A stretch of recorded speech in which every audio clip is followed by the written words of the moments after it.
Har kimki vafo qilsa, vafo topqusidir. Har kimki jafo qilsa, jafo topqusidir. Yaxshi kishi ko'rmagay, yomonlik hargiz. Har kimki yomon bo'lsa, jazo topqusidir. Ushbu misralar yaratilganiga qariyb 5 asrdan oshdi, ammo bu so'zlarning hech biri qadr-qimmatini hozir ham yo'qotgani yo'q.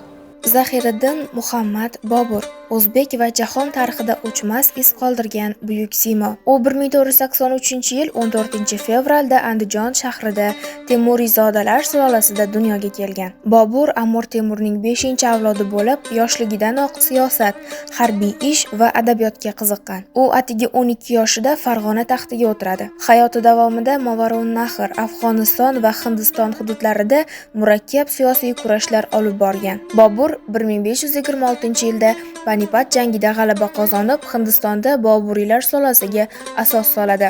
Bu sulola Hindiston tarixida qariyb 300 yildan ortiq hukmronlik qilgan. Bobur nafaqat sarkarda va hukmdor, balki yuksak tafakkur egasi bo'lgan adib hamdir. Uning Boburnoma asari turkiy, ya'ni Chig'atoy tilida yozilgan bo'lib, unda muallif o'z hayoti, zamonasining siyosiy voqealari, shaharlar, xalqlar, urf-odatlar, tabiat va iqlim haqida aniq va ishonchli ma'lumotlar beradi. Ushbu asar tarix, adabiyot va geografiya uchun bebaho manba hisoblanadi.